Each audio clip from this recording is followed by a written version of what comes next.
Hello and welcome to the Just for Gamers video game podcast. Episode 185, Panda Watch. In this week's episode, we're back at full capacity. Shalom. JfG Ash spunks some cash. JfG Alex gets a treat in VR Town. Beep, beep, beep. There's a top 5, I guess.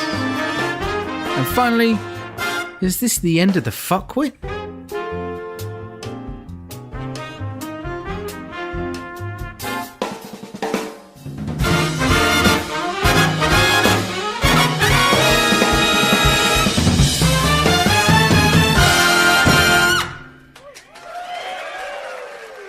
Hello and welcome to the JfG podcast.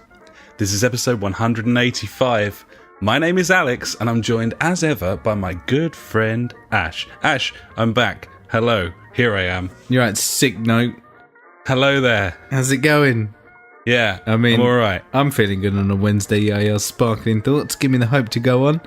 But no one cares about me because you've been ill, buddy. How's that going now? It was just some shitty cold. It's lingering like a dickhead. I'm in no fucking issues in terms of pain or suffering, but I'm still like mildly bunged up, which is making my voice kind of sound a bit weird. Some sort of bunghole. Yeah, there's a load of fucking bullshit. Stupid colds. I haven't had one for ages, so I can't really grumble. Yeah, I can't remember the last one I had. Where I think it might have been my first cold this year. Damn, that's nice. Yeah. Well played. It's pretty solid. That's a good average, I'd say. But yeah, so that was a fun week of Nice. Yeah. Of just, yeah. I mean, you know you're ill when you don't even fire up the PlayStation for the whole week.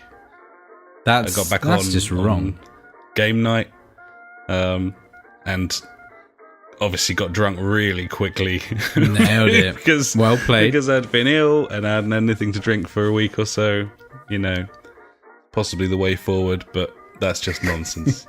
So yeah, there you go. Makes that buddy. Friday that little bit better. Nice. buddy. Givens. Yeah. So yeah, traditionally we at this point in the soak, buddy, we ask what you've been up to. So I suppose I'll do that. What have you been up to? Well, at the moment, I'm looking at this crane fly, and he keeps trying to get near me.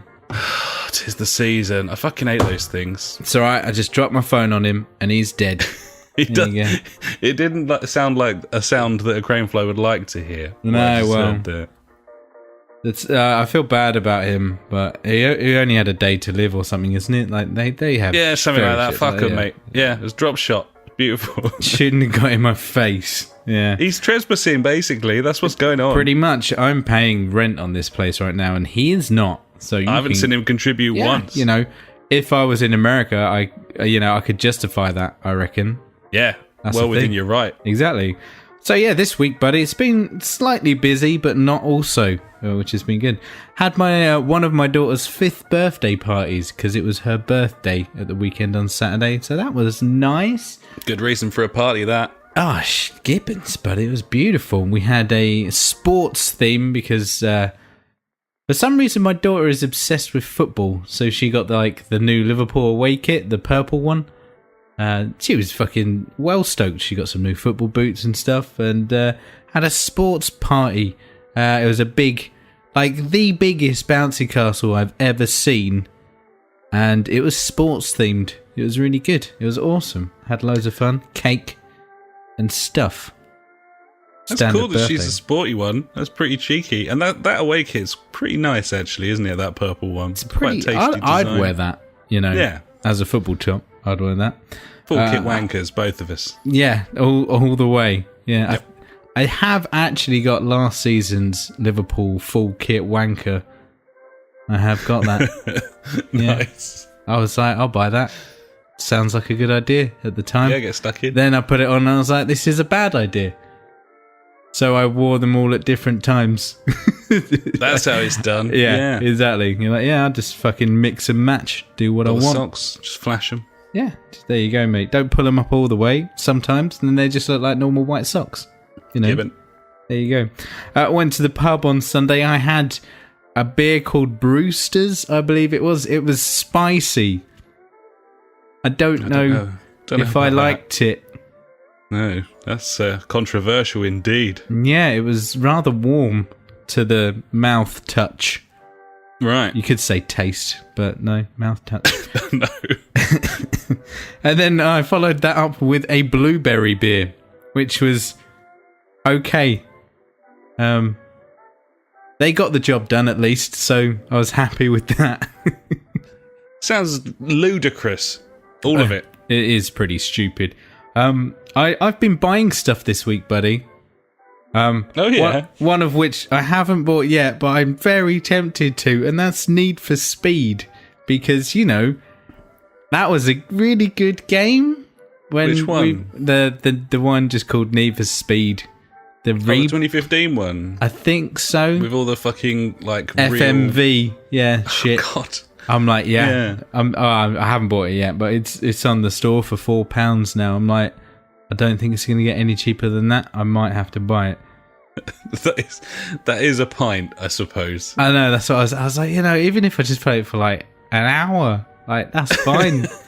I'm fine with that, Do you know if that's got wheel support? I think it hasn't. I'm pretty sure it hasn't, hasn't it? It may well have been the butt of many jokes at the time. Yeah, it was. Know. Yeah. The main thing that I've bought this week, buddy, for some stupid reason, is some more headphones, because I love headphones. I just buy them every year, but these ones are a bit fucking special. These are the Arctis Pro headphones with Game DAC, it's called. So a DAC, which is obviously it's a digital analog converter, and it's got that, and they're meant to be like 250 quid, like from the shop, but I found them on eBay for 140, which is still way too much money you should spend on a headset. But I've been looking at obviously last week I mentioned about doing my streaming and stuff, and I wanted to get like a really decent set where I can sort out all the game chat and stuff through it, and this seemed to be the perfect solution for that, as well as being the brand of headphone that I've come accustomed to over the past year, which are ridiculously comfy. They don't make my ears sweat, which is always a fucking bonus when you're wearing them for like 4 hours. It's certainly on the sort of top 5 list of things that you want from a pair of headphones. Yeah. This Game DAC is pretty cool. It's got like a streaming mode on it. So what it does, it takes the optical output from the PS4 or anything with an optical output, I guess you could do it. It runs that into the DAC, and then the voice chat comes through the USB onto it, and then from there, within the DAC itself, you can set all the different levels of the game and the audio chat and your chat. You can also plug in like a phone or anything with a 3.5mm jack and have that playing through that as the one at the same time, which is kind of cool. And then you can output that straight to your PC and chuck it into OBS, and I can make lovely, wonderful audio mixes that'll sound decent, which I'm kind of looking forward to. Nice, man. Sounds cool. All the reviews of them have been absolutely awesome. I think IGN, not that I give a shit about IGN, they gave it their like gaming headset of the year or something so far this year, so that's a bonus. But yeah, a hell of a lot of money to spend on just some headphones. Seeing as the other week I was like, I haven't got any money to spend because I'm really poor, which is still true. Obviously I bought this on credit and then I'll pay it off over the next few months. It's kind of your go-to move, I've found in the past though, like it's a the beautiful Switch was way. a good example, and before that, like I'm sure the Pro is another good example. So boy just likes to spend the Benjamins. He can't help himself. It is a bit silly, isn't it? But I guess it is like the only thing that I ever fucking do. So I thought, if I'm going to do it, I might as well do it right, in a way. I'm still not up to, thinking about spending like 3-4 grand on a PC. I don't think that'll ever happen. I think the maximum I'll ever spend on a PC is about £1,000, like, which was what I did last time. But that was like 7 years ago.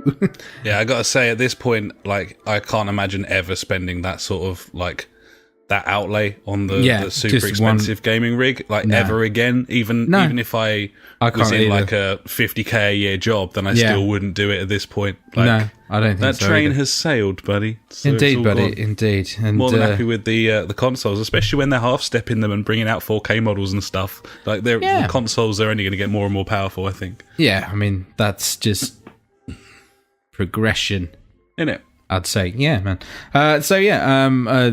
Because of all of this thinking about streaming and stuff, I've done I think I was saying last week I was doing my overlays. I've now done new logos and other stuff to go on there. I've just popped a couple of the things in the old in the chat if you can see them, buddy. I've gone for the isometric kind of look there with CMB. So this is your Twitch channel. Yeah, so it's going to go on my Twitch channel, and I can link it up to the podcast one as well, I believe. I did look into it, so it's going to be pretty cool. I'm looking forward to just doing some streaming. Like when I get in the new house, I have my whole room set up and stuff like that. So yeah, I'm going to get on board and go nuts. Why not? Nice. So there you go, buddy. That's my week. How about yours? Well, you'd think, with it being a fortnight since we last spoke on the show, buddy, that maybe I'd have more to say, but I really did spend that being ill week just being ill. I did absolutely fucking nothing, basically. But beforehand, I did have the cheeky times with our friendly neighbourhood Funk & Co. and friend of the podcast, Paul, as we headed down to local venue, The Forum, buddy, so you see the Blue Tones. How was that? Up and coming, cutting edge, band. Brand new, yeah, never absolutely brand. I think they've maybe just got an EP out, nothing else at this point. No, they're an indie band from 1994. Yeah, they're fucking great, by the way. And what I didn't expect was essentially like a stand-up routine. Because that guy is fucking hilarious. He's really funny, like mega self-deprecating as well, like totally taking the piss, like and like really strongly taking the piss. Like they played one of their later singles that they released in like 1998, and he was like, "So yeah, we were really really proud of this one, and we worked really hard on it in the studio." And it was about this point when we noticed that the jig was up. Like, as we charted at number 54. So fucking thanks very much for that, everyone. Like, it's just, they were really funny. And he lives like relatively locally as well. So like towards the end of the gig, he was like, just so everyone knows, the traffic's now cleared up at St. John's Yard. We got that new garage up there with the little Waitrose. So it was good. It was real good. And, they were really good musically. They've had a lot of time to practice, but a lot of these bands that are still touring, like usually the singer's voice is fucking gone by this point. Especially like Blue Tone songs, quite a big range of like notes and that. Like he's got like quite a high voice, but yeah, he was like bang on. It was really cool. Nice. Very very good night. So yeah. Like got absolutely like shit faced as well on the only beer they sell in any great quantity at the Forum, which is Red Stripe. Gotta love a bit of Red Stripe. Yeah, it's been a while for me. That could well have been the source of my illness. I don't know, maybe. Or maybe it was the fact that the Mrs. Funk and Paul all had colds when we went there. No, well, I'm guessing you kissed all of them as well. On the lips and balls, and obviously like they flanked me in that regard. So yeah, could have been that. Followed it up with breakfast at the Ivy, and said goodbye in the flesh to old Funk. He's off on his travels next week for the rest of time, or 6 months or so. That's a long time. Yeah. So the only other thing, after my miraculous recovery, and by miraculous I mean conventional, normal, and expected recovery. Yeah, standard. Had a bit of a Saturday with friend of the podcast, Paul, buddy. We went to the football. A foosball? Don't know if you were aware. Obviously, we're in the depths of the international break at the moment. And yes, it's a bag of wank. It's a bag of wank. And the weekend, it was non-league day. Whoa. Big teams. Yeah, so this is that day where all the non-league teams, Either they're in like FA trophy games or they're doing special deals, trying to get like all the glory hunters to come down to the local stadiums. And that's not why we went. We'd decided ages ago to go to this game, but it just so happened. Anyway, it was really cool. We had a really good time. They're a fucking awful football team, Tunbridge Wells. Really, really bad team. And Nice. They were playing in the FA Vase Trophy, buddy, and we presumed that because they were playing Uckfield, who are a relatively local team, 3 divisions below Tunbridge Wells FC. Yeah, 3 divisions, We thought, we'll probably see a victory here. This is going to be a decent one. And they lost 2-0, Tunbridge Wells. So they've won 1 game this season since mid-August. They've done well, or they are doing stuff. well. They could turn it round. Yeah, I mean, the best thing about it, though, was there were only a couple of hundred people there, buddy, and it was kind of no holds barred. There were none of the rules of a normal football game. We were just, like, sitting there, like, sparking up and drinking by the pitch, just, like, enjoying it.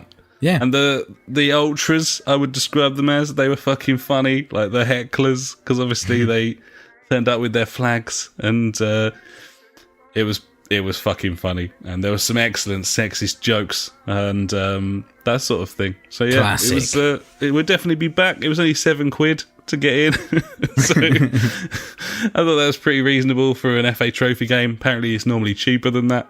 Fuckers, putting the price up, bastards. In it, fucking FA. Apparently, there was an FA dude there because normally you can just drink wherever in the ground. But for the FA games, you're only supposed to drink it like in the clubhouse. You're not supposed to be able to do it by the side of the pitch. So there was a dude there from the FA who was like, no, you can't. Like, you can't. You could go outside the doors of the clubhouse, and then there was like a little porch, which friend of the podcast, Paul, called a concourse. That's the first time that little fucking stretch of cement has ever been called that. It wasn't exactly Wembley Way, but. No. In the second half, I noticed that all the blokes were just turning up by the side of the pitch with their beers. I was like, fucking, I'm going to try my hand at this then. Like, something's changed. And so I went and got a couple of beers, and the barmaid, she was like, oh yeah, no, everyone's buying them now. We had a word with the geezer from the FA at half time and said, what's the fucking point, mate? And he was like, no, fair enough. He's got a point. She's got a point, yeah. So there you go. So yeah, we got like mega shit faced, buddy. Went for a meal, and that was basically my weekend. It was pretty good. Well, sounds like a good weekend to me, buddy. Givens, happy times, fun times. So I suppose unless you've got anything else, buddy, we should probably move on. I just need to know one thing, and that's what you're drinking this evening, buddy. Oh well, I've had a what did I have before? I had a Happy Chappy, beer Moretti. Beer Moretti. I'm currently drinking a Staropramen. Nice, he likes it. Got a San Miguel queued up as well. Beautiful, buddy. What about yourself? I've got some little stubby Hop House 13s in a pint glass. And I'll be topping that up as the night goes on. Oh, yes. Beautiful times. Why not, eh? I'm a little bit worried at the moment, actually. I've been to Audi, I think, about 3 times the past couple of weeks, and it seems to be there's no fucking Project 1079 there anymore. I'm like, what's this? Oh, God. I'm worried now. Why is that happen? I don't know. Main beer in it. I haven't inquired about it yet, but I will. Don't you worry. I tell you, when they put windows in the branch near me, I'll ask them as well what's going on. I'll do that for you. Okay, buddy. Cheers. Sweet as a punch. Right, let's go and talk about what we've been playing. So, do you want to get the ball rolling, buddy? What you been up to? Yeah, well, I haven't been playing the bridge after my little rant about it last week. Yeah, I can only apologise for that. I just went off on a bit of a tangent about puzzle games there. It's just not quite there, that game, is it? It's got lots of good concepts, but it's not very fun. No, and that was it. I was just like, oh, I'm not enjoying this. Oh well. No. I did end up loading up that other game, what was it? 2064. Yeah, I loaded that up and immediately was met by like a narrator. I was like, oh, fucking sweet. I haven't got to read everything in this game. Played 10 minutes more and I was like, oh shit, I've got to read everything in this game. And well, I mean, it's all voiced. I know. That's just me being a retard. And I wasn't in the mood for reading at that point. So to be honest, the missus proper bounced off that because of the voice of the robot. She was like, this guy's voice is really fucking annoying. Is this going to be the whole thing? I was like, yeah. She was like, well, fuck it then. Just turned it off. Oh, fair dues, you know. Fair enough. So, yeah, apart from that, obviously, Destiny 2, I've been playing. It's week 3 of the Dreaming City reset, which means the Shattered Throne is back, which is one of the big end game areas or mission kind of things. It's called a dungeon, I believe they call it. And now I'm at a relatively decent power level to attack this. I think it's meant to be 590. I'm up to about a 573, 572, somewhere around there. And I had a couple of guys, John and Trophy, with me, and they're in like the 80s and the 90s there as well. And yeah, we gave it a good go last night. I think it took about 2.5 hours to get through the fucking thing. This is the first time of us doing it like legitimately, which was pretty cool. It's a very, very cool environment and scenario or whatever. It's a great level. Let's just put it that way. It's very well designed. It's split up into like I think there's 4 different sections. The first one being some sort of puzzle area where you need to find certain icons to unlock the door, whilst also killing loads of fucktards, which is loads of fun. The second one's like a traversing area. I know Funk's not a big fan of the first-person jumping puzzles, but I'm always a big fan. I don't know about you. Yeah, I've always quite liked first-person jumping puzzles. I'm not quite sure why, though. I know. For me, like, when I'm in first-person games like that, I always try and jump on shit and find my way into things anyway. So, I don't know. I guess it kind of dabbles with that exploration kind of thing in my brain. That same thing with the sort of spatial awareness of where your feet are kind of makes life a little bit tricky. Yeah, same true. with racing games. Like, been playing a lot of GT Sport, and it seems that everyone's using chase cam, so they can see all around the car, and then they can see when people are like coming up behind them and block them off and stuff. Yeah, whereas that's not how you would race. And like, no, you have a rear view mirror. Yeah, so it's kind of like it. I don't think I've always quite liked the danger and the peril of like jumping puzzles in first person, but I also realised that often I think it's probably because through like the 90s and the noughties they were done so fucking badly that they've just got like a mega bad rap now. Yeah, possibly. Yeah, you're probably right. The third section is a big old fucking ogre boss fight where you have to take down little wizards around the outside, charge up some orbs, and then fuck shit out of him. That was cool. That was fucking really hard. And then I thought that was the end, and Trophy's like, oh no, we've got to go and beat the boss now. I'm like, okay.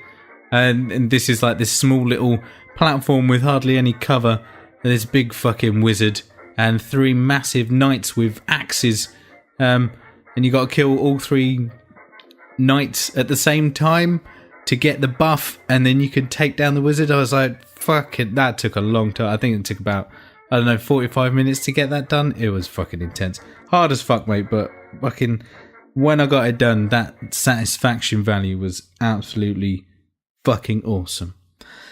What else is there? We had to go at the Prestige Leviathan raid, which is the Leviathan raid which we did ages ago, but on the Prestige mode, so it's a lot harder. We spent about 2 hours of that at the weekend trying to get the mechanics down because it's all completely fucking different, but the same, which is kind of fun. So it's just a bit of fun, that. And then finally, buddy, this week is the Festival of the Lost, which is about... fuck for that. I know, right? Which is all about dead things, because it's Halloween now. Well, that's a thing as well, I believe. There's stupid masks in there. But one thing that's pretty cool is the Infinite Forest, you know, that thing that we ran through really quickly because it's a bunch of ball bags. They've actually turned that into like a never-ending fucking horde / something mode where you like have to just see how far. You've got a time limit and you have to see how far you can get through it, which I haven't tried it yet, but it sounds very, very fun. So I'll have to give that a go. Yeah. So there you go. There's your Destiny 2 update, buddy. I'm sure Thank you. enjoyed it. You're welcome. What have you been playing? Well, let me tell you. Firstly, I've been playing Clash of Carrots. Sounds fucking awesome. Yeah. I'm guessing it's a bag of wank as well. Yeah, don't play that. It's Okay. it was on the store. I don't know if it was a demo or free to play. I only know it was bollocks. It's like, yeah, you're I don't even know what you fucking are. It's terrible. I don't even know why I'm talking about it. You're a rabbit, I think, and you got to eat carrots. These dudes, they're dressed as carrots, and they can spawn either in front of you or behind you. It's like a constant, like, infinite runner type thing, but side scrolling, and you've got like some sort of dash. Your heart's really in this, buddy. I love it. Yeah, I know. I really, yeah. Just say it's wank and move on. It's fine. It's some we can do fucking that. mobile game. It's rubbish. Cool, I also played Taiko no Tatsujin Drum Session. I love these games. They're absolutely retarded. It's like, So this is just beat the drum. it's a drum game, and it's apparently got its own controller. I've never seen it. Yeah. I it's a little YouTube that shit. fucking- Looks great. There's they've been around for quite a while. I remember there was someone like the Wii and stuff like that. Yeah. I'm pretty sure I had a go on one in like a game somewhere where you got your two sticks and you just drum away on it. I'm like, It's got the drum and it's got the rim, so you can do rim shots. Yeah, you got to It's do the pretty rim important. shot there. Yeah, nice. Obviously, I don't have that, nor will I invest. So, I was hoping it would let me do it with the move ones.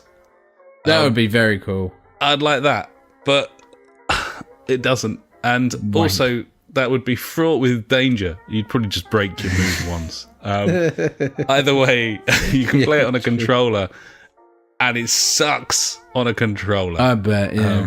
Which is the case with all rhythm action games. Like, there's quite a few games like Rez, and there's another VR game that's on the controller. I just don't want to do that. Like, I don't want to just push button. It's what's the point? There's no point. It's like It's a QTE. Yeah, there you the go. whole game is a QTE. Thinking of the thing, yeah. Yeah, pointless. Anyway, Like the best part of video games. This thing's brilliant in terms of, like, its production is ridiculous. Like, it's I don't know if it's Japanese or if it's like a Western pastiche of Japanese. I think But it is a all the- full-on Japanesey title, isn't it? Yeah, all the voicing is in Japanese, so that's cool. But yeah, the music's a complete wank on there. So those are two things that are terrible that I played this week. Moving forwards, buddy, Gran Turismo Sport is really good. This game is controller, great. no? On the controller, yes. And I've been doing a load of the online races this week. On the controller or on the wheel? On the controller. I did a couple on the wheel, and then I did a couple on the controller, and I came to the conclusion that this game is not a wheel game. Like, and I know that in the Grand Championships they all used wheels, but I also know that some of them were controller gamers, and they were like top 10 in the world, and they were forced to use a wheel for that event. Which I think tells you all you need to know. Like, if they would be choosing to use, if someone who's on the top 10 leaderboards of that game is using a control pad, then there's probably, I don't know. I just think it says something that they aren't. Of course all it using does. the On wheel. the real racing simulator or whatever it is. Yeah, it just feels so woolly, and we're used to playing more simmy games like Project Cars and F1. It just doesn't work very well on the wheel for me. But on the controller, it's really fun. It's like an old school. Well, it's like an old school Gran Turismo, and it's got great tracks. They keep adding more and more content. I've been working my way through it.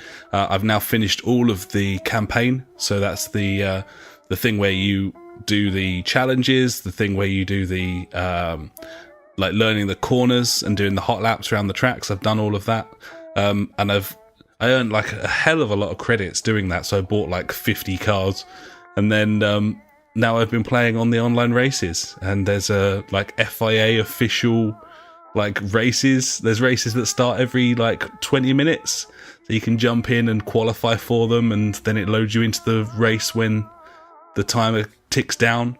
And it's clean racing because of the system they've got in there for penalties, which they've been working on and perfecting. Means that it's not a shit show. People don't bump you off, man. And if they do, they get like a 10-second penalty that they have to try and like run down whilst driving along. So they're fucked. So no one hits anyone. Like, it feels really fair. And obviously some people will hit each other because of lack of skill or judgment, or whatever. But yeah, I've had like 20 races on that thing over the last couple of days. All of them clean. Like, no one, like, knocking into me or anything. I'm finishing, like, 5th, 6th out of 15 each time, something like that. It's very addictive. I'm really enjoying it. I'd highly recommend it. If you haven't got a wheel, this is your game for racing. Yeah. I would recommend buying this over any of the other racing games. Yeah, F1 on the or console. Yeah, Project Cars. 100%. It's a better controller game than all of the others. So nice. So yeah, there's GT Sport. And finally, buddy, let's head into VR Town, or VRton. It depends how you want to say it. Because this week, I was spoilt with a couple of new VR demos and a free-to-play title. So I thought I'd get stuck in and try those out. Fuck, son. Nice. So what you been? What's been happening in VRton Town?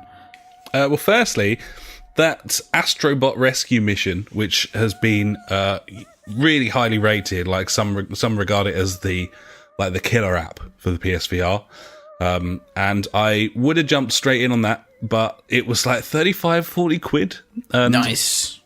I don't know how long it is. I do now, but I didn't, and it seemed very much to me someone who's picked up quite a few VR games, but all of them for sub 30 quid, and you know, the art style of this kind of made it feel a little bit like the sort of free stuff that you get on the PSVR demo discs, and also the sort of robots thing that you got when you first turned the console on. Oh yeah, those little gimbal things. Them up in the DualShock and yeah, all that stuff. So yeah, this is a platformer, a 3D platformer, where you control a little robot. And you've got to collect coins and other little robots whilst defeating enemies, and there are also boss battles. So in that regard, it's your classic, like, Super Mario 3D, like Rayman 3D sort of game. But obviously it's VR, so it's got that kind of Moss thing going on. And so, for example, at the very beginning of the first level, you flick the DualShock touchpad to like shoot your dude out, and then you can take control, just standard platformer controls, X to jump, square to hit. But the levels are beautifully designed all around you. So to get along a walkway in the top left, I had to literally go behind myself, as in me, in VR. So I've got to kind of jump up a little set of steps, like on the right beside me, and then I sort of spin my head round, look behind me, and there's like a couple of jumps to make along there, and literally walk him all the way around. And you're just in the levels. As you get through to like different sections, the camera will curate your experience and take you through it, so you're not actually moving your way through the levels. Yeah. You're just controlling the robot. And that was perfectly done at all times. No sort of motion problems or anything there.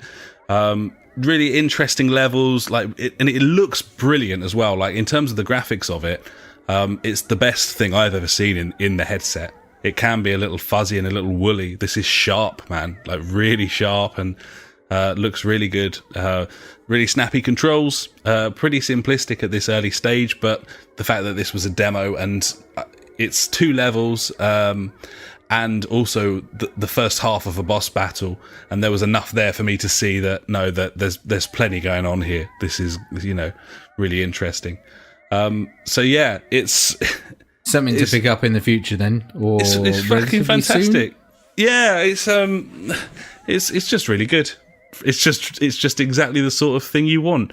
I think that Moss showed that you can have these VR experiences. It's not a shooting gallery, and you haven't necessarily got to be moving. You can put the player inside the level of a platformer, and that will still feel really special. It's very difficult to explain that to people who haven't played those sorts of games. I know the missus had a friend round when she was playing through Moss, and on the TV screen, it just looked like a conventional platformer. Yeah, the 3D. And she was sort of like, why are you like in a headset? It just seems like a waste of time. But this does things that Moss like could have only dreamt of, really. There's a couple of occasions where it literally, you go behind a wall and you have to look round the corner. You have to physically look round the corner to see where you're going next. That's cool. It's just really good. Just feels great. Controls great, and it looks far meatier than I was expecting. It's a full campaign, this game. It take you several hours to complete. It's not necessarily completely overpriced like I thought it was, because I was just assuming it was a VR game that was very limited in its play length, but it isn't. Nice, buddy. Well, like I said, probably one to definitely pick up in the future then, I guess. Yeah, all the VR games go down real quick, so because there's only sort of 3 million of us, so nothing holds its value for very long. True. Which is fine. So yeah, the other demo that I played was it's a game called Animal Force, and this is kind of weird. And I didn't necessarily like it. So yeah, you play this with a single move controller, and you're orbiting a planet, so you're kind of above the surface of a planet, but you can move around the planet by holding the trigger down and flying. Basically, your move controller doubles as this little rocket ship. Oh, okay. So yeah, the game is essentially a tower defense game, and so you fly around the planet. And if you touch, there's animals just like floating in the atmosphere, like pandas and shit. I don't know why. I can't explain it. That's what pandas do. They're always floating in the atmosphere of planets, gas giants, that sort of thing. Gas. So yeah, you can, if you touch the animals with your rocket, then they are added to your stack of animals. Of course, and then you can place any animal that you've picked up by just clicking the trigger wherever it is, and it will sit there in the air. And it's basically a tower defense. So these portals open with enemies on lines, like alien spaceships on literal drawn lines, so you can see what path they're going to take. And the idea of the game is collect animals and place them. If you place them near enough to these tracks where the spaceships are going to go, then they'll shoot them and blow them up. And you've got to position all your animals in a way that stops these spaceships from getting down to the planet and trying to, like, take humans, abduct, that sort of thing. That's the game, as far as I can tell. I'm really struggling to follow what the fuck that game is, but yeah. It's floating pandas that you can place in the atmosphere of a planet. Right. So essentially, the game is like those old Allied Assault games or whatever, where that's kind of what I had in my on the brain. ground and you're shooting the. It's like asteroids, but in 3D, and you can place your attacking units in the air wherever you want. So, for example, it's kind of like a tower defense game. Absolutely, tower defense. Okay, got you. Yeah. So one of the enemy's paths might be a big spiral, and you can place one of your pandas in the middle of the spiral so that as the enemies come down the line, it shoots all the way around them. I don't know. Yeah, I don't understand why they were pandas. Panda watch. Who can say? Either way, it's a demo on the store if you want to give that a go. It, like Astrobot Rescue Mission, was very aggressive in its attempts for me to make a purchase, in that it literally popped up halfway through a level like buy, and it had like buy highlighted and continue not highlighted, and it asked me like 3 times, and then I deleted it. So there we go. Nice. Finally, buddy. Yeah. Go on. Free to play game, Dark Eclipse. It's a VR MOBA. Oh, okay. And I suppose it's a MOBA. I was going to say, is this going to get you into MOBAs now? I don't think so. This certainly isn't, and I don't think anything will. But it's got some interesting stuff going on. It's the closest that I've come so far to playing something that is like a tabletop game in VR.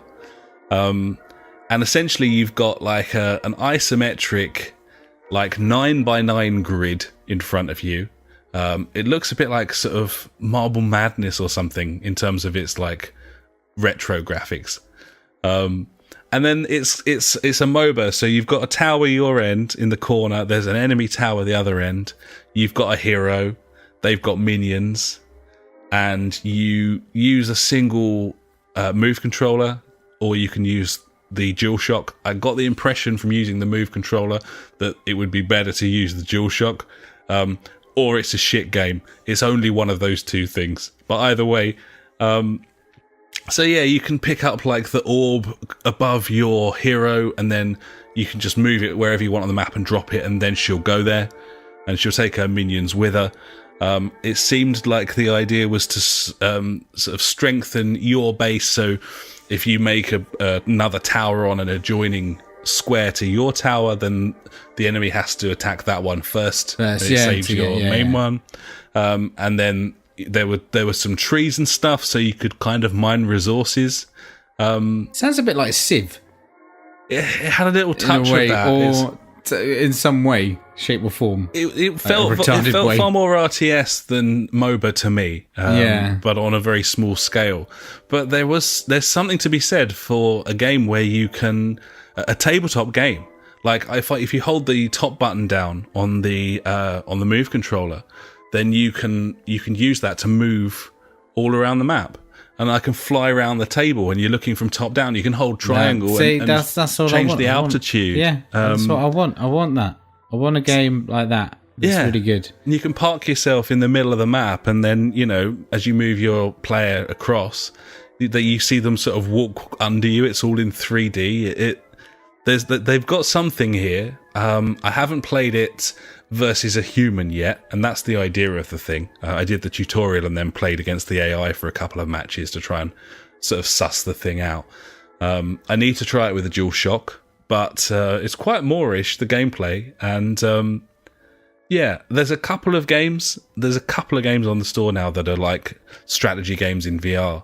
And this was proof to me that is a really viable thing. Like, that's a proper legitimate thing, because it's perfect to be able to hover above the battlefield and move all around it, control your units and drag and drop them places. Like, I don't think this quite gets it right, but when something does, then that thing's going to be a proper killer app for VR. Absolutely. Yeah, definitely. That's going to be cool as fuck. So yeah, it's well worth checking out, as is Astrobot Rescue Mission. Dust off your headsets, buddies, if you took the plunge back in the day. Of course, GT Sport, great VR mode in that as well. So yeah, it's been a bit VR-ish. And that's all my bits, buddy. Nice, buddy. I love your bits. Cheers, buddy. Well, I suppose we'll move on then. And now it's time for the news.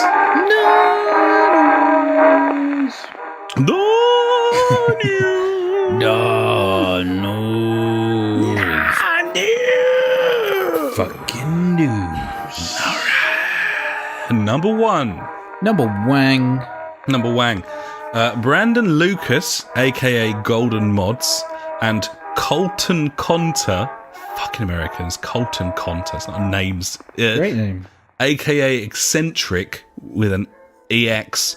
Are being sued by Epic Games for cheating on Fortnite. Specifically, streaming their cheating on Fortnite and promoting the sale of mods that other people can buy to also cheat on Fortnite.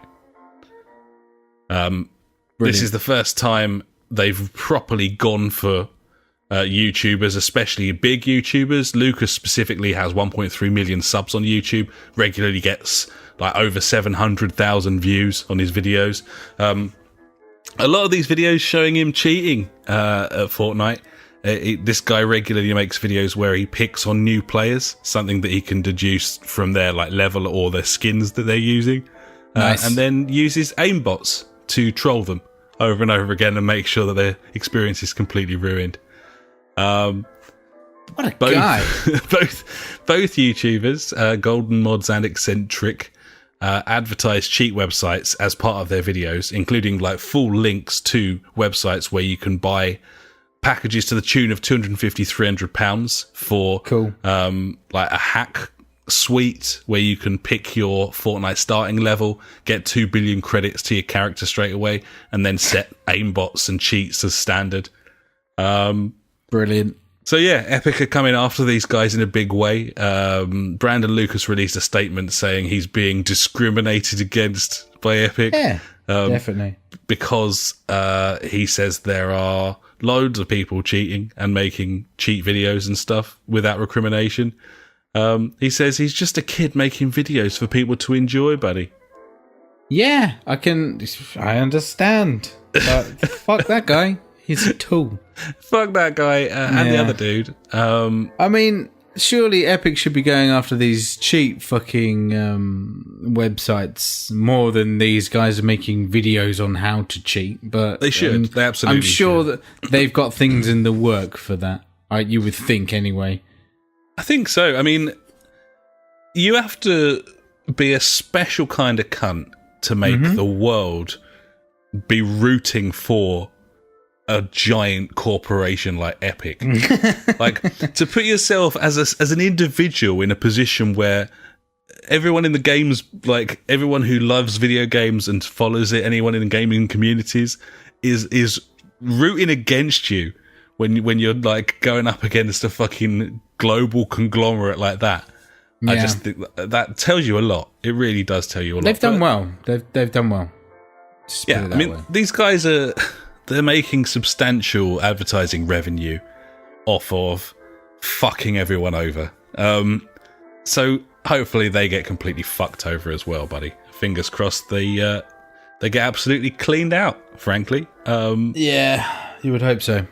And it'll really put a marker down for everyone else, basically, in terms of... Yeah, it'll set a stance, won't it, for all these imagine, other people that do the cheating. Yeah, dozens of channels would be shitting themselves when they... Yeah, I mean, there's always like the classic ban hammer that comes along with, people that cheat. But there's nothing stopping those people just making new accounts, like they all do. It's that simple. But if it does go through legally, then yeah, I mean that's gonna fucking hopefully teach them a lesson and teach others as well. But then again, what's the whole saying of you cut one head off and then two spawn in its place or whatever? There's always going to be some cunt making videos about all these things, showing people how to fucking mod systems or do whatever to get an upper edge and upper hand. It's like those fucking controllers with like the rapid fire turbo button. Yeah, that was it back in the day. I remember having one on the SNES where it had like 3 settings of how fast the button would go. But you've got them that like people use for like COD and stuff like that, and it's it's just fucking unfair. It's like, what kind of person would use a mouse and keyboard on a PS4 if they were playing a game? I mean, what cunt would do that?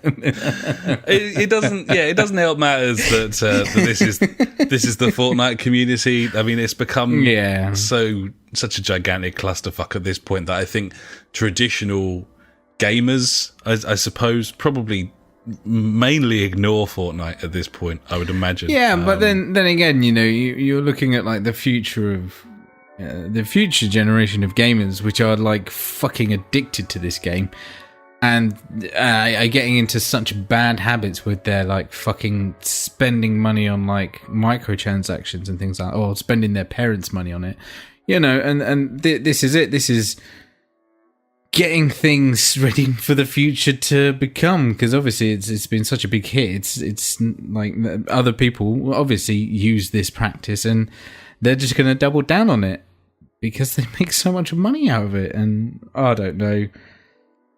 All I can say at this point is I'm just really glad that I haven't played all the games, because there's going to come a point, and it's not that far away, where there are no longer games released that I want to play.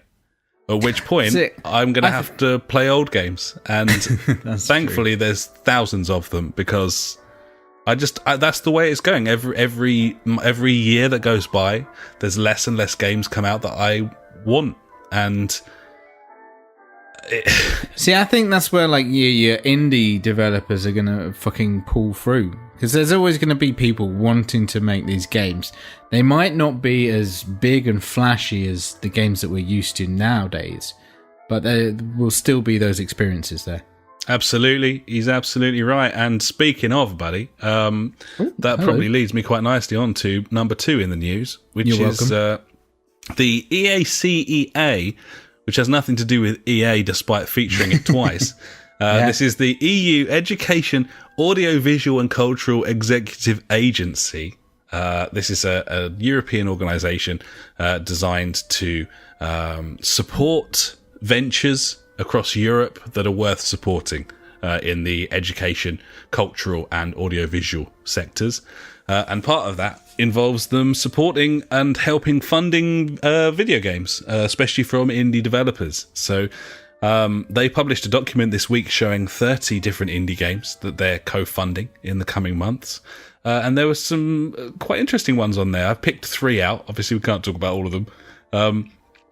Firstly, Frozen Byte making Trine 4 with the help of this EACEA. They're helping funding Trine 4, which is brilliant. The third game we would have loved to have played, but it was local only, and this was a budgetary constraint that led them to be in that situation where they didn't implement that online co-op. Yeah, which is a big shame. It is. I mean, I feel like we should still pick it up and do it on SharePlay or something. Yeah, maybe. Yeah, it could be worth it. It's I'll talk a little bit later in the news about an option for PC players to play that as well, which might be worth thinking about. But yeah, Trine 4, the Bloober team, the guys behind Layers of Fear, they are working on an underwater horror title, which sounds quite interesting. I think it's got the working title H2O. And Revolution Software, who are a UK studio famous for Broken Sword, which is a cool set of point-and-click adventures, among other games. Yeah, that's one of the games that I always want to pick up constantly. Yeah, it's I think it's the style and the script is really strong in those games, and makes them quite Moorish. They've been working on a game called Parzival's Stone VR. This is going to be some sort of adventure game, apparently, which they're working on at the moment. So, nice. There's a little taster. But yeah, 30 indie games. Good news. Proof, as you say, that maybe that's the place to look for video games these days, rather than EA and fucking Ubisoft. Maybe. Speaking of EA, following on from the miserable reveal of Command & Conquer Rivals back in July, yes. This is bearing in mind, it's been quite some time since EA released anything Command & Conquer-esque that anyone actually wanted to play. That game is a mobile Command & Conquer, EA's latest cash-in. EA producer Jim Vasella says the company is currently exploring options to celebrate the series' 25th anniversary in 2020.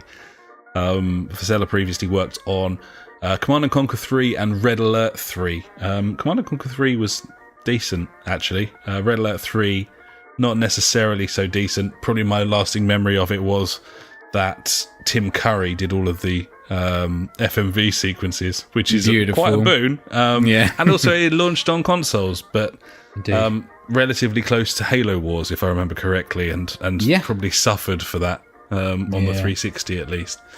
So the rumour is a full suite of PC remasters. We're going to talk a little bit more about Command & Conquer in a section coming up later in the show, buddy. But what do you make of that? Do you think anyone gives a shit about this at this point? Is Command & Conquer still something that people give a toss about? I mean, it feels like EA have kind of pummeled it into the ground at this point. It's a tough one, because I definitely want an RTS to play. I love them. Like, I haven't played one for a fucking long time now, to be honest, which is a shame. I picked up Civ 6. It's not on the same style as Command and Conquer, but it's got those top-down, do stuff, mechanics. Yeah. And I don't know. I don't know if a remaster is what I personally want. I'd rather have a new Command and Conquer, something completely just fucking, I don't know, something with Command and Conquer, like, basics and fundamentals, but then fucking throw a curveball in there that's just, wow, this has progressed this game mode that's been around for so long to the next level, I guess. I think so. Maybe that's just a MOBA or whatever. Well, I just don't think, I think a lot of people would probably say that you can't trust EA to make a new Command and Conquer that's actually any good. No, so, I don't. So you might as well have them remaster Red Alert and then, or Tiberium Sun, perhaps. I'll play that. I liked those games. I know that there was a Westwood collection a little while ago that you could pick up for about £4 with all of the games included, every single one of them, which is pretty ridiculous. But pretty good. It was such a great series, and as I said, we will mention it again later in the show. Moving on for now, Bandai Namco is releasing a World War I story-driven game next month called 1111 Memories Retold. This is a game where you play, it's a third-person adventure where you play as a World War I cameraman, shooting pictures in the heat of the battle. It's got a lovely sort of painterly art style, like really sort of the whole sort of wooliness, and it's moving all the time. It looks really nice. Looks like a bit of a winner. And nice. As part of the game's launch, Bandai Namco will be selling a charity DLC pack with extra content. And all of the proceeds are going to War Child. The charity War Child looks after kids in war-torn areas and so on. That's a good move. Isn't it? And it's nice to have a story that's just nice. So that's why that's in there. This game looks really cool. Totally the sort of game that I'd sit down with the missus and play through just on the couch. It's fully voice acted. One thing that really struck me watching the footage from, I think it was from EGX, was the music, the score. Like, it sounds like they've got a full-blown fucking orchestra in there. Bandai Namco maybe chucking their clout behind this thing. And it's just amazing. Like, really sort of high budget looking thing for what seems to be essentially a very simple sort of indie walking sim. So, it looks really cool. Nice. Yeah, I'll definitely keep an eye out for that one, buddy. Gibbons. This is something I was alluding to earlier with the Try and 3 thing. The latest Steam Link client update.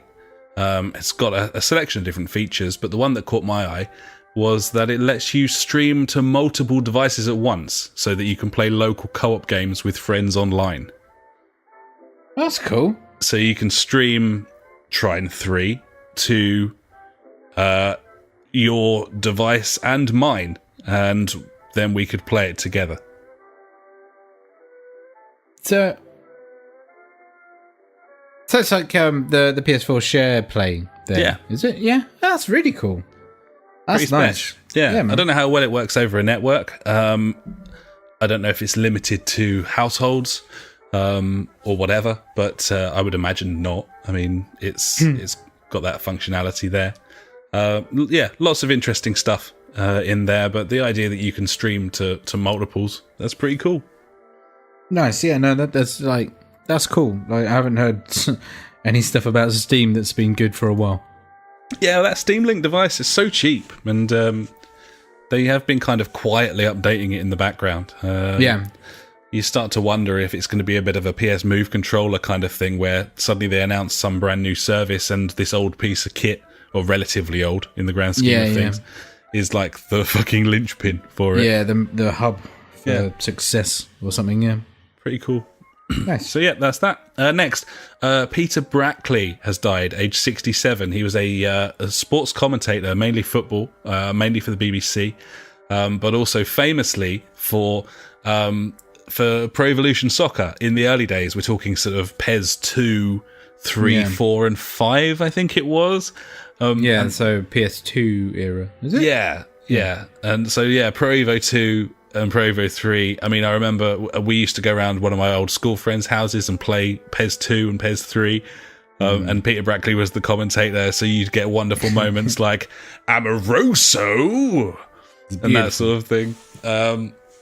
Ronaldinho. It was pretty special. Yeah, a lot of people who played PES back in the day, they will remember this dude fairly fondly. And yeah, he was a cool commentator in general. Gibbons, buddy. I thought it was worth a mention. Yeah. Next, PlayStation briefly had a massive issue where if you received a message containing certain emojis and symbols, it could brick your system. Brilliant. Yeah, so this was just a message you could receive. The first known instance of it was some dude was playing Rainbow Six Siege. He killed some dude, then received a message from him, and when he opened it, his console crashed and wouldn't boot again. So yeah, this is some sort of something to do with, you know, they were coming up as those question mark boxes, so it's obviously something that's not compatible with the messenger system. I don't know if they were maybe being sent from a phone app rather than the actual PC system. or something. Yeah. But it was not necessarily quite as bad as bricking the system. It was originally reported that you had to just like fire up firmware from scratch and re-download all your games, but actually you could rebuild the database through safe mode. Not that it's common knowledge how to get there for most PlayStation users. Anyway, a patch was rolled out today, actually, 6.02, which fixed it. So it's not something to be worried about anymore. The service was also properly flaky last night for several hours. Yeah, that pissed me right off. I'm not sure if that was related. Possibly, but who knows? I think that there was a Battlefield alpha going on last night, and also this is kind of COD launch week, and I think the two things maybe combined to overwhelm it a little bit. Possibly. But it was pretty annoying. Yes, it was incredibly annoying trying to fucking get in a fire team last night, or even just load up Destiny. Yeah. It was a massive ball bag. Proper ruined sucky. raid night, buddy. Not cool. No. Rockstar's in trouble for bragging about 100-hour working weeks. This was an interview earlier in 2018. Of course, Rockstar had been in mega trouble before with the rights of their employees and so on. But in interviews a little while ago, Dan Houser was going on about how the team were regularly working 100-hour weeks in the lead up to releases. That, by the way, works out at 14 hours a day, 7 days a week. So this received like mass condemnation from everyone. Yeah, it did. I think Polygon actually ran like a feature on like how the crunch in the industry is like there's no place for it in this day and age and so on. And I think that the sort of level of contempt towards Rockstar in the lead up to, you know, their biggest release for like 5 years actually led Houser to release a statement, which is not a common thing for the Houser brothers to do. But yeah, he said, among other things, this. We obviously don't expect anyone else to work this way. Across the whole company, we have some senior people who work very hard purely because they're passionate about a project or their particular work, and we believe that passion shows in the games we release.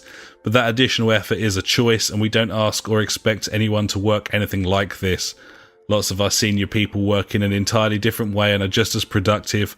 I'm just not one of them. No one senior or junior is ever forced to work hard.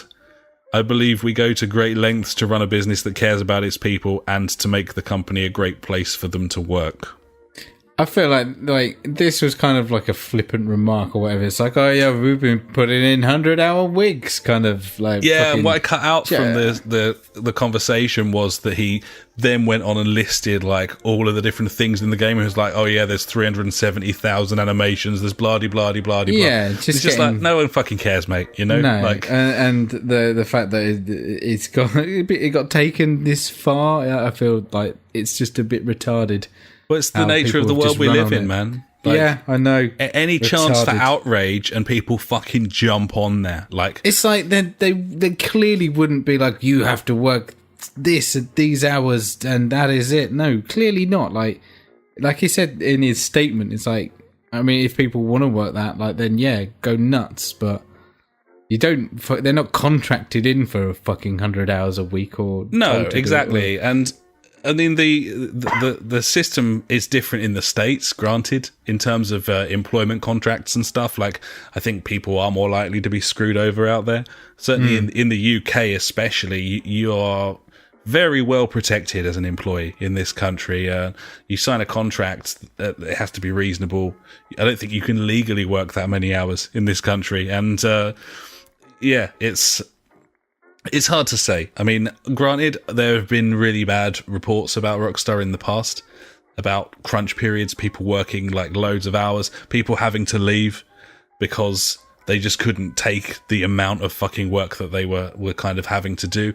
And it's all very well saying they're not forced to work those hours, but you can easily be marginalised and slowly crowbarred out of a business if you're not putting that time and effort in. I guess so. We have no real way of knowing. We don't know what goes on behind closed doors. All we can say is that the legal system in the UK especially would not allow that to happen. No, they wouldn't. So you'd have to put them on some sort of like some sort of plan, and then they could get absolutely fucking sued to the hilt by a former employee. Yeah, of course they could if they were pressurising people to work more than their hours. Yeah, exactly. No, fuck that.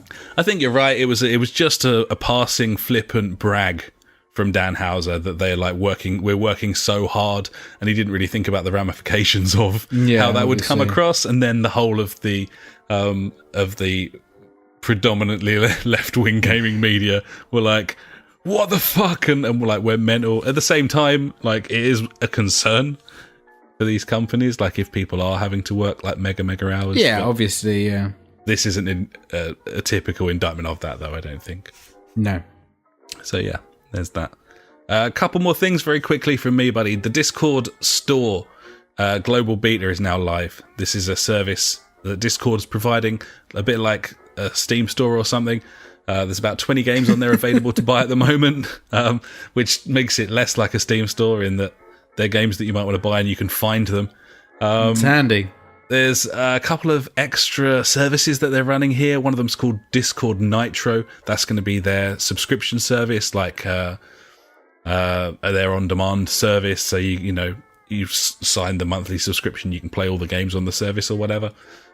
Most games included and constantly growing. And Discord Universal, which will launch any game from anywhere on your system, so you don't have to go and fire up fucking Origin or whatever. Uplay. Yeah, Uplay. Yeah, exactly.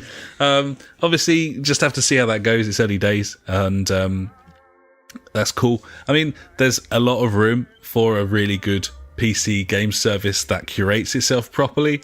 I think that... Well, yeah, go on. If Steam could be taken on in any way, then that's the way that you do it. I mean, you make it so things are easy to find. And and the fact they've got the user base because of the social aspect of that, it just makes it a million times better. And it's fully integrated with fucking so many things as well, like across the internet. It's ridiculous. It's a great Discord service. Is just, Discord. Yeah, we're using it right now. That's how we're talking to each other. Meow. Exactly. I use it on a daily basis. It's fucking it's pretty special. Gibbons. So yeah, and you're right. Yeah, if anything is getting G'd up or anything to take on Steam, then possibly Discord. Yeah, and if you're going to take on Steam, then the way to do it, as I said, is to provide a storefront that is sleek, well designed, and easy to find things, and doesn't accept everything under the sun, so you don't have to sift through 3,000 new games each day made from asset flips and nonsense. So there's definitely a market there. Gibbons. Finally from me, buddy, Hitman 2's first elusive target has been announced, and it's going to be Sean Bean, not playing himself, but he's going to be the first character that you can kill, which is quite cool because that's fucking awesome. He dies in everything. So yeah, of course he does. Now you can kill him in Hitman 2. See, I want to get it, but no, it's no. It's going to be. We'll wait. It's going to be good, but we're going to miss out on these contracts. But hopefully they'll do what they did last time and bring them back at some point. I think they will. I mean, especially now this time it's not episodic. That's true. So I think there's more scope for regurgitating content, whereas last time they were kind of keeping it fresh by announcing these elusives alongside new chapters. So yeah, true. Should be good. So yeah, that's me, Nice. buddy. Lengthy news, lots to talk about. We're heading into that period of the year where it's all go in the games industry, so that's why I've got so much to say. But for now, buddy, I think it's probably time for me to hand over to you for my favourite section, and I'm sure the listeners as well. And that, of course, is Ash's News favourite things of the week. If you like news but hate information, you have found the right place. Ash's News favorite thing of the week. Cheers, buddy. Yeah, staying with Hitman at the moment.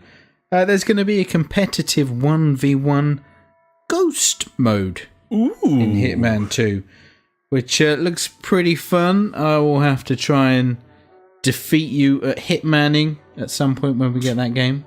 Absolutely. It's very, very good, that. Fucking Hitman. Looks so good. Next, buddy. Xbox new avatars are now available for everyone. There you go. Jazz up your avatar on Xbox if you got one. Yeah, man. I'm, by the way, don't think I'd mentioned, No? I am going to get one of those. What, an Xbox One? Yeah, I've got 100 quid's worth of vouchers for Argos, which I won in a weird competition before I left my shitty job. Was it a masturbating competition? It wasn't, that but why I it would was have weird? certainly have won that one. Are you playing Spunky Biscuit? It's a First to go. good name for a pet, Spunky Biscuit. Yeah, I like it. Shouting it in the park. So yeah, the Xbox One S is currently $249 with like 3 games and 2 controllers, and I suspect that's going to drop below 200 on Black Friday. So yeah, that's my Damn aim. you. That clearly means I have to buy one now. That's what I'm going for. Pick up Forza Horizon and Master Chief Collection and some Gears of War games, and I'm fucking Let's set. just see if we can do the old game sharing on that, buddy. Yeah, it's certainly a viable option. But yeah, so I think with my 100 quid's worth of vouchers, I reckon I'll probably be able to pick one up for sort of 70, 80 quid on Black Friday. Okay. I mean, I'll have to think about some finances. I wish I hadn't just spunked a load of money on some headphones right now, but, you know, I'm sure I'll make it happen somehow. I just figure the tellies, it's still not really there with the tellies. No, the it's not, 4K, mate. I know. it's still It's like not. it's still 4K a is grand not if you ready. want one with decent HDR and everything. So It's just not there. why not just get a new system that allows me to play some games that I don't currently have access to? And especially as I've got the vouchers, it wouldn't be viable otherwise. But I love it. that's the plan. Thing. Nice, buddy. That's nice. What was I talking about? I don't know. Earlier this week, Blizzard confirmed... there was rumours, I was going to say, that the Diablo 3 devs are working on cross-play support, which was nice. I was like, that's cool. Then later on in the week, they confirmed that, no, there isn't. Excellent news. Good stuff. I thought that was worth... I had both of those news articles down, and I only realised that when I was just scrolling through it just now. So, you know, it goes hand in hand, really. Well, thank you for that. You're welcome. We've had about the PS4 massive hack attack. Sony is hiring for the PS5, apparently.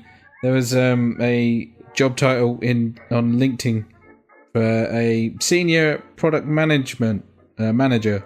There you go. I mean, So, it's happening. yeah, well, it's a bit late for release next year, though, isn't it? That's pretty much what I got from it. So It means it's going to be 2020. you would have thought so at that Has to be. kind of. If they're only just well, I'm trying to find out if there's any more information about the job title, but not really. Came in developer kits. Apparently, there's claims that developer kits are out in the open. These people are guessing that it might make an appearance at E3 2019. That was always what I thought it would be. No, I mean you reckoned this time next year, didn't you? And Yeah, I reckon this time next year. and I reckoned the year after, but I wasn't sure when.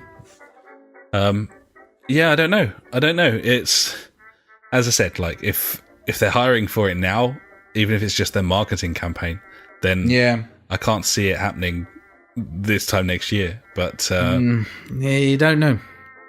maybe they'll wait another year, and the new chipsets on the new graphics cards have been out in the open a bit longer. They come down in price a little bit. I don't know. See how it goes. Go Ryzen, perhaps.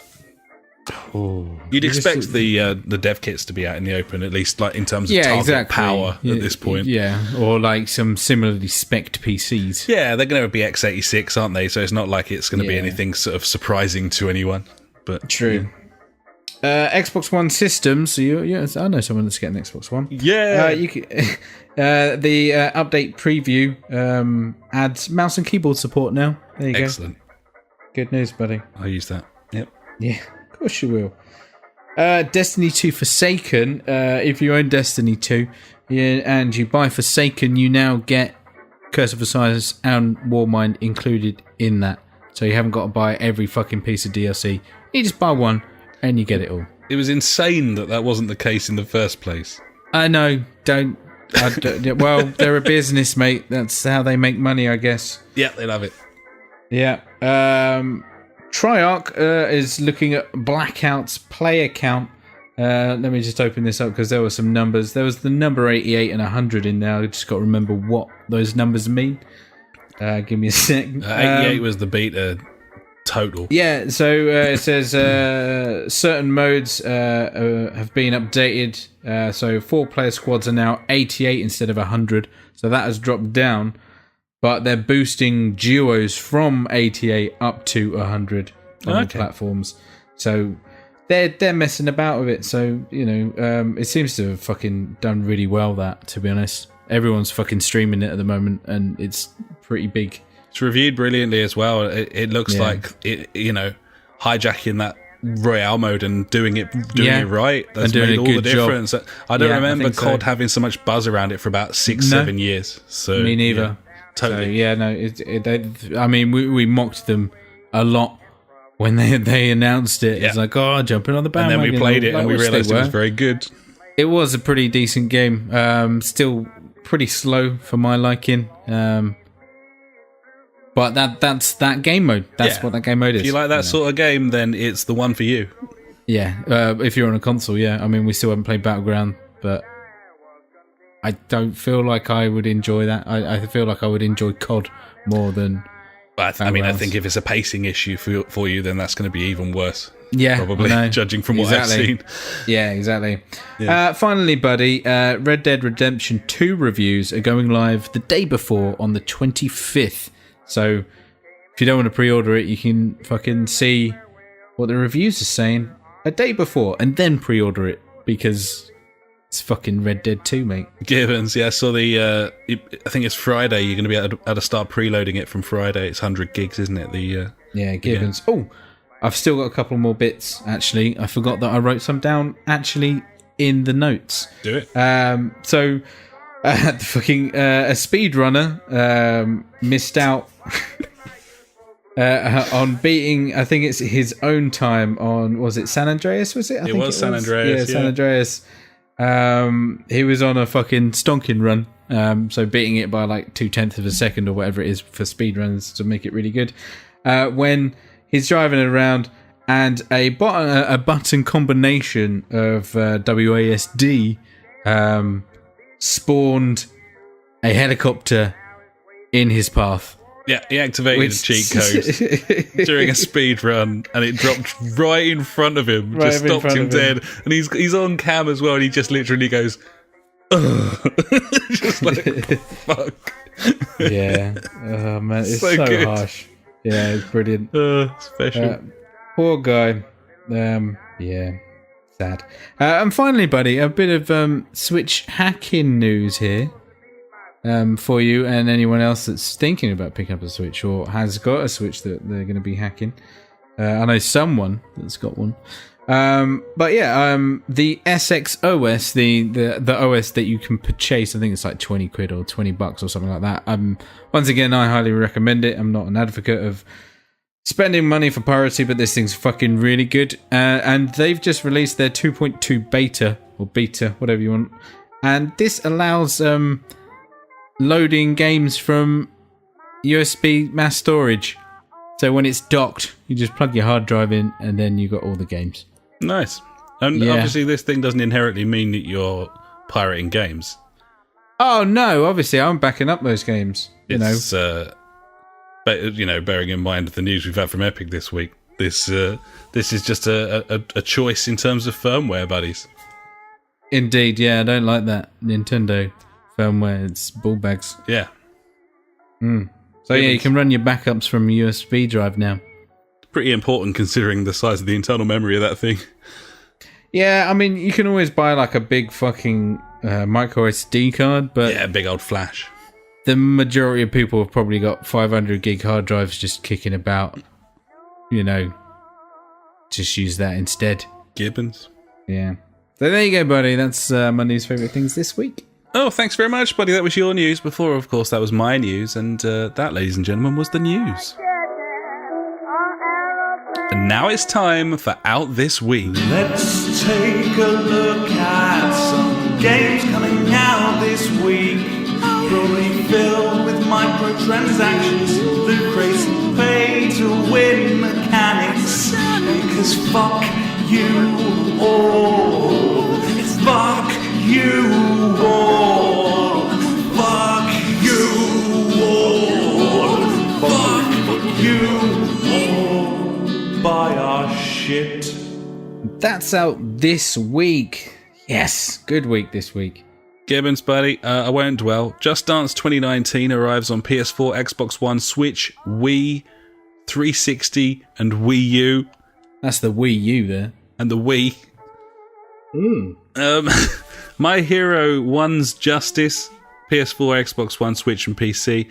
Nickelodeon Kart Racers, PS4, Switch, sounds and fucking Xbox sweet. One.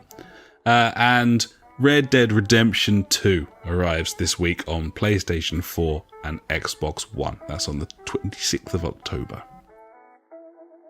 Payday. It's a beautiful thing, and I'm very excited. It's kind of crept up a little bit. I think it's the because past they few don't weeks make have- such a mega song and dance as most publishers do. True. We've just had those sort of 3 videos getting us in the mood, but I like it. I like the fact that the online's not going to hit until I'll have inevitably finished the campaign. I kind of like that break as well, because it means that I'm not just going to jump in with like all my mates and just go gunslinging, woo woo. I think if the online launched at the same time as the single player, then a lot of people would never end up actually playing all the way through the single player. Yeah, because that happened with GTA 5 on the PS4 for me. I did end up going through and finishing it, but I took a massive break from the storyline on that, and I was really, and so did you, didn't you? You took a fucking long time to get through the actual campaign, didn't you? I think? Quite a while, yeah. I think I played like you did. I played like 20 hours, and then 6 months later, I finished it, kind of thing. So Yeah, that was I just was one of those playing things. the online all the way through that. But Yeah, exactly. I mean, this time last year, I was playing through The Witcher 3 with the missus. We've kind of had a hankering for a while. We finished off L.A. Noire, and well up for this. It's going to be cool. Gibbons, buddy. Sorry, I'm just in a daydream of fucking Red Dead. I'm thinking about how awesome it's going to be. Gibbons. It's going to be It's going to sweet. be so good. Yeah. So yeah, those are the games that are out this week. And now it's time for the JfG Top 5.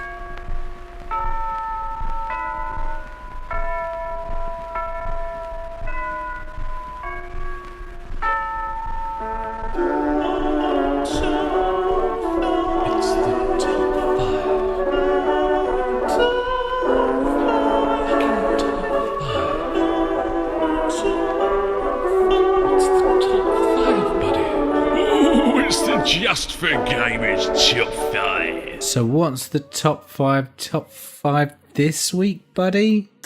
I made this. It's a kind of devil's advocate type thing. It won't be popular, but I do finish it off by giving a good old kicking. So this is... there was a few weeks ago, there was so much news surrounding EA and how terrible they are. There still kind of is. Like every week we hear like all of this terrible stuff about EA, and I wanted to just for sort of devil's advocate's sake, put together a top 5 list of games or franchises that EA has improved, or at least briefly improved. Yeah, okay, go on then. It was really hard, and that tells you a lot about EA as a company. It was really hard. Like, they've taken over so many games and so many studios, and I was really scraping the fucking barrel for 5 that they'd improved in that time. Either way, I did kind of manage it. So here we go, buddy. Number 1, Burnout. Burnout. Yeah. Electronic Arts bought Criterion in 2004 after the release of Burnout 2. Now, a lot of people think Burnout 2 is the best Burnout. I think Burnout 3 is the best Burnout. Burnout 3 Takedown. I'm going to go with Burnout 3 Takedown, yeah. That was a very, very good game. Fucking awesome that game. A hell of a lot, yeah. So EA picked it up after Burnout and Burnout 2 had released. And then the next 2 games were Burnout 3 Takedown and Burnout Paradise. And they, I think, are the 2 best games in the franchise.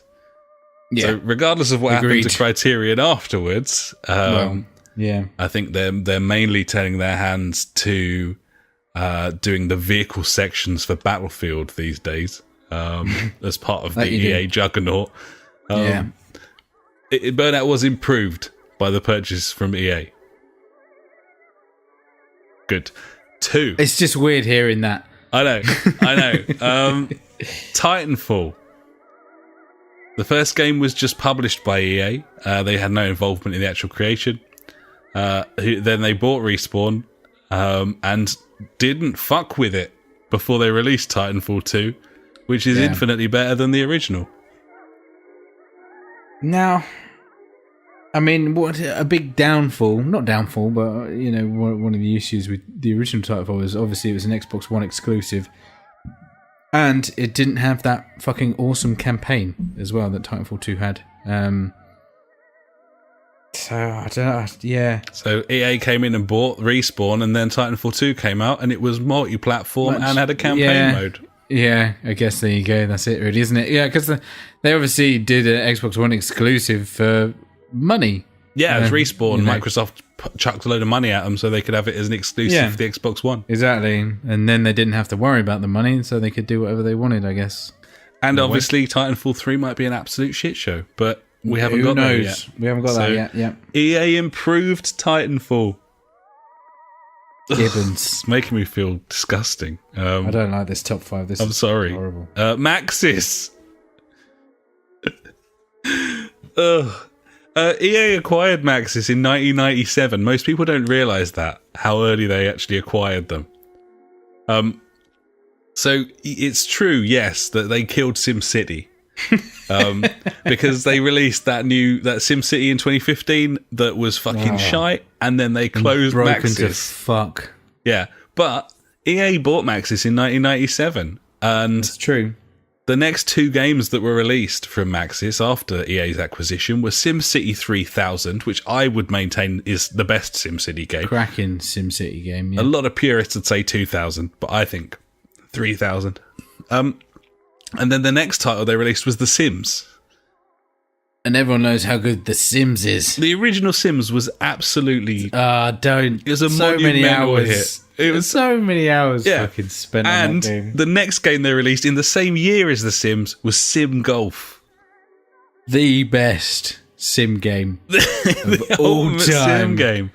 If you haven't played Sim Golf, then fuck you. Still stands up to date. What have you done with your life? Yeah, idiots. It's so Maxis was Maxis, buddy. They released they were releasing like Simcopter and Sim Ant before EA came along, and then I remember playing Sim Ant at school. The Sims, Ace. Sim Golf.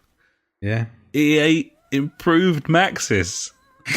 Yeah, it did. Yeah. He's happy with it. Okay, number 4.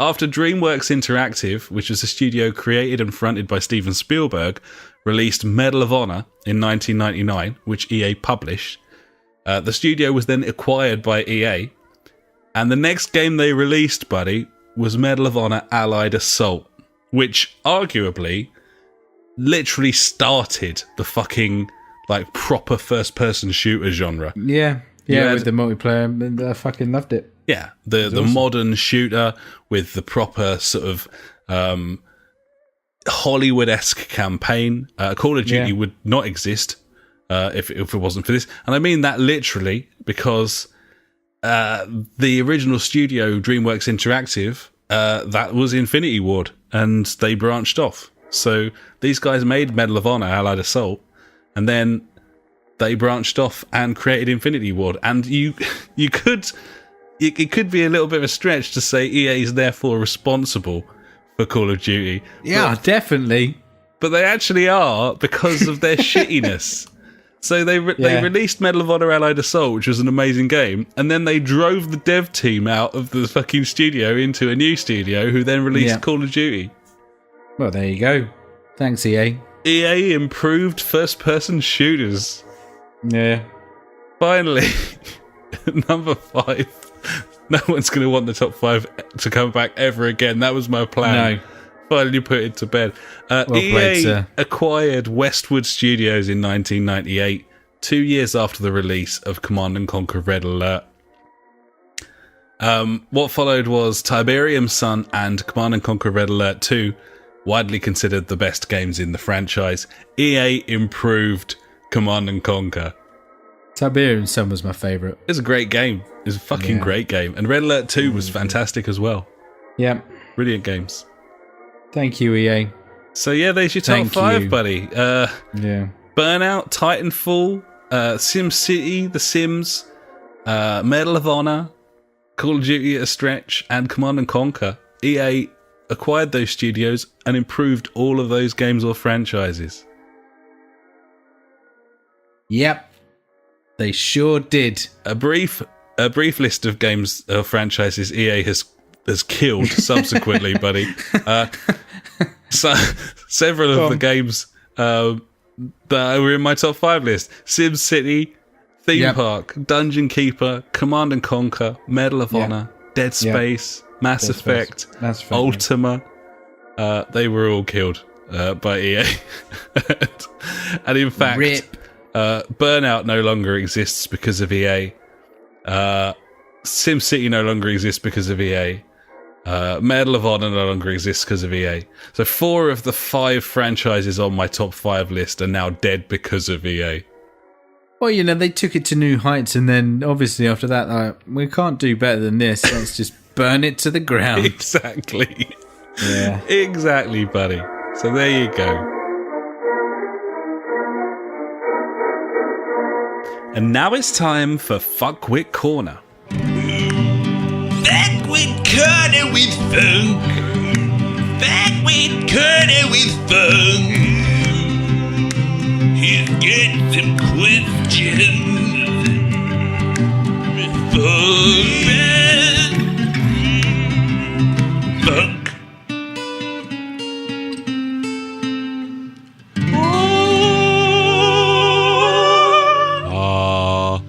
So you got any questions, buddy?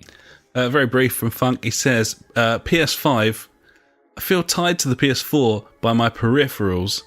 What's the odds the wheels will work on the new console? And will Alex's VR even work? It's a tough one. I know that my racing wheel has got PS3 support as well as PS4. I don't know about yours. Mine does not have PS3 support. So I don't know if it would work on a PS5. I suspect not. Yeah, more than likely, no is going to be the answer. But you never know with this whole kind of ongoing iterations and all that shit. That there may be that possibility where old peripherals work with the new one, but a lot of money is made through peripherals. Obviously, people have to buy extra controllers and shit like that. So that's a place where these big businesses they claw quite a fair chunk of their money back through these things. I know you can get a universal translator type thing. Yeah, you can like a USB dongle thing that plugs in, and then you press buttons on it and it decrypts it, and it's a way of like I looked at these because when we first got the PS4 I couldn't get on with the DualShock 4 and I was like, I want to use my 360 controller like a pussy.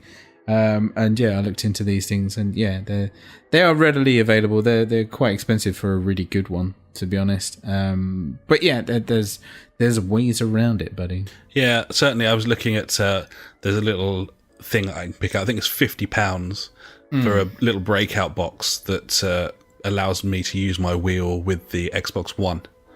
So that's cool.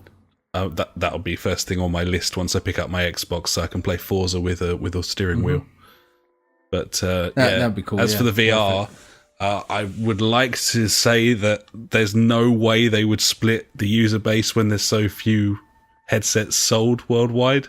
But you never can tell with Sony. You absolutely never know.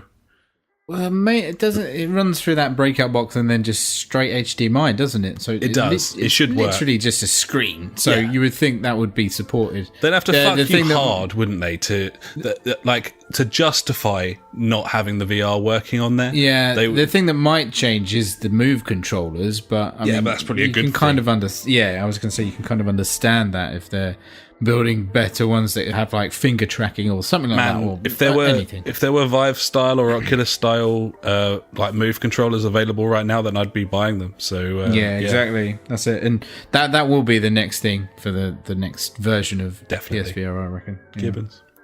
So I'm totally with Funk. I certainly think at this stage in play, I won't be a day one on whatever this new console is, especially as I'm not set up with a 4K telly either. But it's a long way off, I think, so we'll see where we go with it. Yeah, by that point you'll be like, I want it real bad. It can happen. Finally, Funk says, I guess I will check into Fuckwit Corner whenever I'm somewhere with internet. Of course, Funk's off on his travels. He's going away for several months. So he reckons he'll still be able to contribute to Fuckwit Corner up until Christmas at least, before he disappears off of the fucking grid, ends up in, I don't know, Borneo or Burma or other places beginning with B. So, So thanks very much for that, Funk. Cheers, buddy. Every week we end the show with questions and comments sent in by you.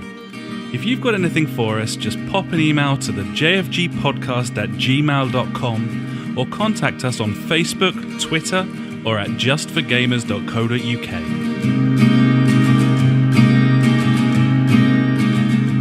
And now it's time for JfG Street Beat. You got a question we want to know. Street Beat. Facebook, Twitter, we're on them all. So hit us up and be on the show. Street Beat. The JfG Street Beat. Street Beat. You want to know? Get on the show. Get on the show indeed, buddy. Firstly, from JJ this week, on Dr. Google, this was a question that Funk had a little while ago. He's been playing Divinity and struggling a little bit with all of the systems, especially the combat systems, and was asking whether we thought it was cool to look that shit up, or if you kind of needed to really kind of be hard line on that sort of stuff so as not to spoil your enjoyment of the thing. So JJ came in on our Discord, which you can join, buddies, via our website. Oh shit, what? www.thejfgpodcast.co.uk. Find a link to our Discord on there, buddies. JJ says, have to go with Dr. Google on in-depth games like Divinity, Monster Hunter and Warframe. These games never explain fully what a skill does. Like Affinity in Monster Hunter. Once you find out its actual intent, then you can play around. Meta is for boring games like Destiny. Yeah, Destiny 1 was ball bags. Gibbons. Destiny 2's, that's where it's at. Sure. So yeah, it's an absolute 100% look it up from JJ, rather than go around in circles trying to work out what the fuck's going on. It's a real tightrope, isn't it, when a game doesn't quite explain enough. It's like some people, it really divides opinion as to whether it's a well-made game. I kind of see it sometimes, like, if I'm trying to maximize my output in a game, then, you know, I need the best way of, like, you know, the whole min-maxing of whatever I need to be doing, like leveling up or inflicting the most damage or whatever strategy works the best. And Dr. Google's got the answer for you, buddy. Kind of what it's all about. Yeah. Yeah, I think it's fair. It's it's using your looking up powers wisely, isn't it? And not to try and spoil things. Once you break that seal, then it can be a slippery fucking slope. Definitely. There's been moments where games have been absolutely ruined by me trying to find information out about how to do certain things, and it's like, oh, great, cool, now I know that. Bloodborne was a good example for me. I found it very off-putting, the amount that I had to actually just read. Suffer. Oh, okay, read. Just honestly, and it's pretty similar with the Dark Souls games, I would imagine, although I haven't actually played them. But Bloodborne from as well, obviously.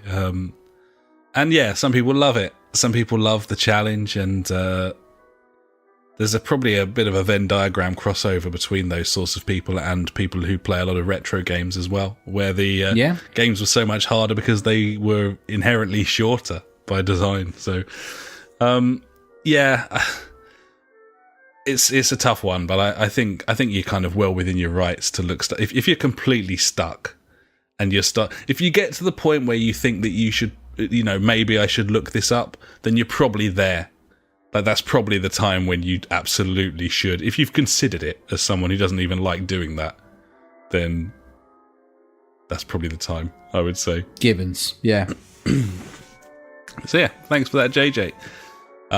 And here we go. Another one here from friend of the podcast, Chris. He says, I got a question I want to know. He wants to know. It's typed. He's on the show. It's typed, so I don't know if he was saying it like that. It's implied that he was saying it like that. I'm gonna go ahead and say how you say it. Yeah, it's the only way to say it. It's the only way. Chris says this. So I've recently finished Horizon Zero Dawn, which I got based on your glowing reference. Fuck You're me, welcome. what a game. Maybe not the best game ever, but I reckon this was my favourite game ever. That's fucking bold, man. It is a statement. Box quote. It is amazing. It is amazing. It is very, very good game. Chris says, beautiful scenery, interesting enemies, and a decent story. Where do you boys think the next game will go? What would you like to be different or added? I appreciate it's been a while since you both played it, but if you could cast your minds back. Cheers.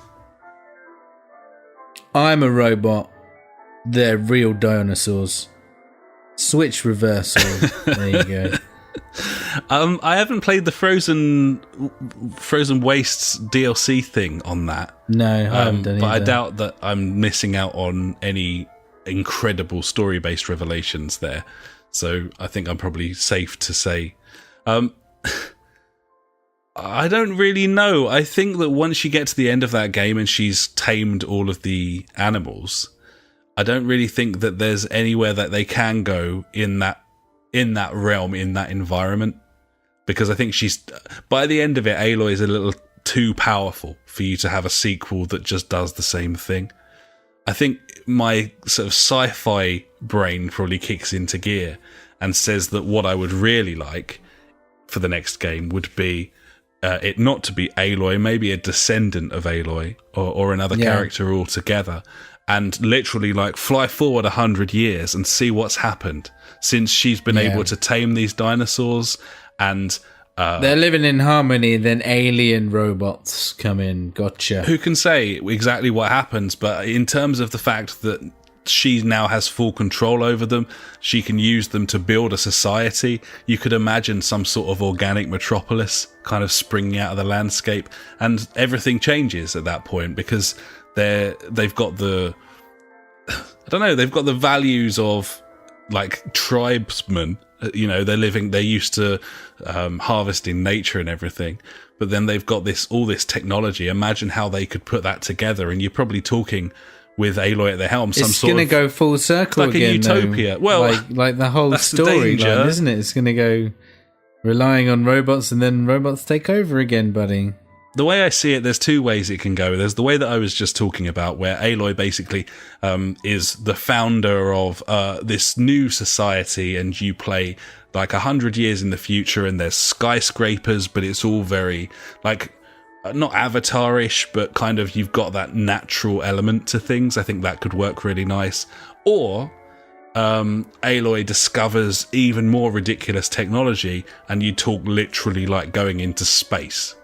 Because with the robots and the way that they're controlled and their power sources and everything, that tech's there. Like you could do anything sci-fi wise with that. Yeah. Certainly you could have like an arc or something like a sort of Fallout vault in space or something, a sort of Wall-E, that it could go down that route. There's so many possibilities because it's such great the whole lore. thing was the humans kind of retreated into the caves back in the day, or whatever it was, wasn't it? Yeah. And then they've come out. So what happens is one of them, like a group of, say, 100, got shot into space. Yeah. Like the TV program 100. Previously on the 100. But it's the other way around, where they got sent back down to Earth. But yeah, they got shot, and then they come back, and they're like really fucking super advanced, and they come back and take over the world again. And you're actually fighting humans. But you are robots and humans fighting humans. I don't know. Maybe. Well, I mean, the alien element, it could easily work. The idea that Aloy has control over robot units, that brings a whole sort of strategy element to things. I think the way that I would like it the most would be the idea of 100 years in the future, and this society has been built based on a mixture of the natural values and the tech. I think that's what I'd like. That'd probably be my favourite. But yeah, I think they've basically, what they've done, Guerrilla, is made something that you could take anywhere. Yeah, exactly. Absolute, which is nice. Absolute game of the system for me. Yeah, I mean, we were reporting a couple of weeks ago that they were hiring the Siege team, the Rainbow Six Siege multiplayer team. They're likely to be working on a Killzone with that in mind, but you would hope that there's Horizon-ish things going on in the background. It was too much of a hit for them not to. Then you think they would definitely go back to that. Yeah. Milk the teat. Not talked about enough, Horizon. Like, too often forgotten. It's yeah, true.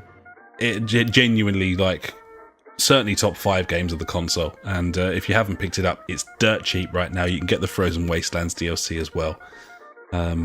You will not regret it. And I noticed that Chris is currently been playing through some Hitman, buddy. I don't know if that was off of the back I did see. that was nice. Our references, our recommendations as well, but I'm sure he won't regret that either, because fucking hell. Fucking great What a game. Yeah.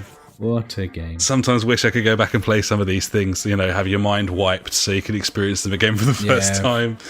It'd be so good. It's brilliant. So yeah, let us know, Chris, if you like any of our suggestions or if you've got any of your own. And thanks so much for getting involved. Cheers, buddy.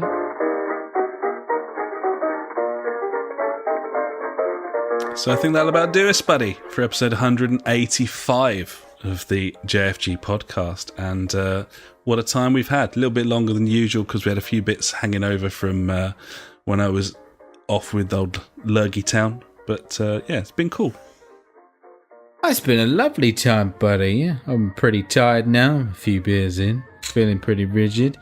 Gonna boot up the PS4 and think about buying Need for Speed now, I think. Yeah, £4. £4. Is there anything else in that sale worth... I don't know. I had a brief look earlier, but, we'll get on and scour it, obviously. That does sound like what we're going to do next. Yeah, always is, mate. Gibbons. Okay, well, let's go and do that then. In the meantime, thanks very much for listening, everyone. Of course, we'll be back next week. But until then, I've been Alex. He has been Ash. Goodbye. Farewell.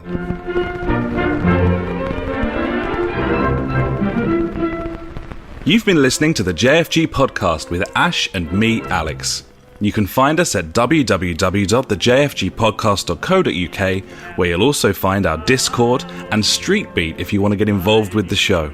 Our Facebook is /the JfG podcast, and our Twitter handle is at the JFG Podcast. We're on all those video streaming sites too, buddies, from TubeTube to twitch.tv/the JFG Podcast to mixer.com, aka beam.fucking-pro. We've got a PS4 community you can join, just search the JFG Podcast on there, and we're also on Google Plus if that is how you choose to live your life. Thanks so much for listening, buddies. We'll catch you next time.